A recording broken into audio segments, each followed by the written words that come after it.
शाका अपनी गरीबों की बस्ती में सुकून से रह रहा था। दिन भर खेतों में मेहनत करता और रात को अपनी माँ की सेवा में लगा रहता। उसी गांव की सबसे खूबसूरत लड़की शबनम उससे मोहब्बत करती थी। उसके लिए शाका दुनिया का सबसे खूबसूरत आदमी था। शाका की जिंदगी में सिर्फ सुकून ही सुकून था, जब तक वह नहीं आया। जुगनू डॉन, आंखों में आग और दिल में बादशाहत का इरादा लेकर उसने गाँव में कदम रखा और फैसला कर लिया कि अब यहाँ सिर्फ मेरा महल बनेगा और सब मेरी गुलामी करेंगे, चाहे किसी को भी मारना पड़े। रात को जब शाका खेतों से घर जा रहा था, जुगनू के आदमियों ने पीठ के पीछे से उस पर डंडे से वार किया। शाका बेहोश हो गया। उसी रात जुगनू ने पूरे गांव में आग लगा दी। सब कुछ जल गया, पूरा गांव जलकर राख हो गया। शाका भी बहुत जख्मी हो गया था। वह अभी कमजोर था, कुछ नहीं कर सकता था, इसलिए वह गांव से भाग गया। लेकिन उसने दिल में ठान लिया था वह लौटकर जरूर आएगा बदला लेने के लिए। 6 महीने गुजर चुके थे। जुगनू का महल अब बनकर तैयार हो चुका था। हर कोई उससे डरता था। जुगनू का जुल्म अब इतना बढ़ चुका था कि शाका की माँ भी दुखी होकर कहती थी, शाका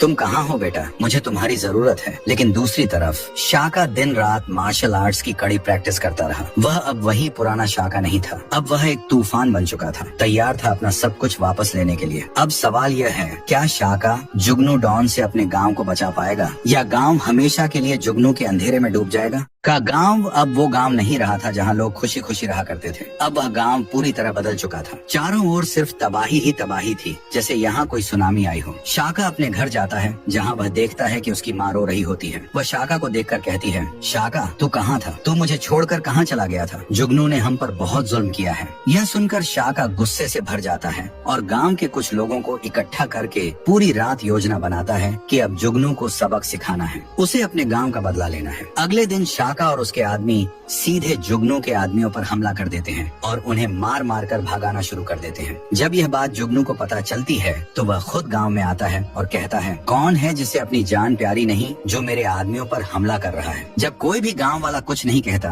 तो वह अपने आदमियों से गांव वालों को खूब पिटवाता है। तभी अचानक शाका आता है और सीधे जुगनू पर हमला कर देता है। शाका और जुगनू के बीच एक जबरदस्त लड़ाई होती है। शाका को अपने गांव के लिए लड़ता देख जो लोग पहले जुगनू से डरते थे वे सभी भी जुगनू के आदमियों पर टूट पड़ते हैं। आखिरकार शाका ने जुगनू को बहुत मारा और उसे गांव से भगा दिया। उस दिन लोगों ने यह सीखा कि जब तक हम एक साथ नहीं हैं, हम कुछ नहीं कर सकते। फिर शाका ने गांव वालों के साथ मिलकर लोगों के घर दोबारा बनाए और जुगनू का महल भी तोड़ दिया। इस तरह गांव में फिर से खुशियां लौट आई थी।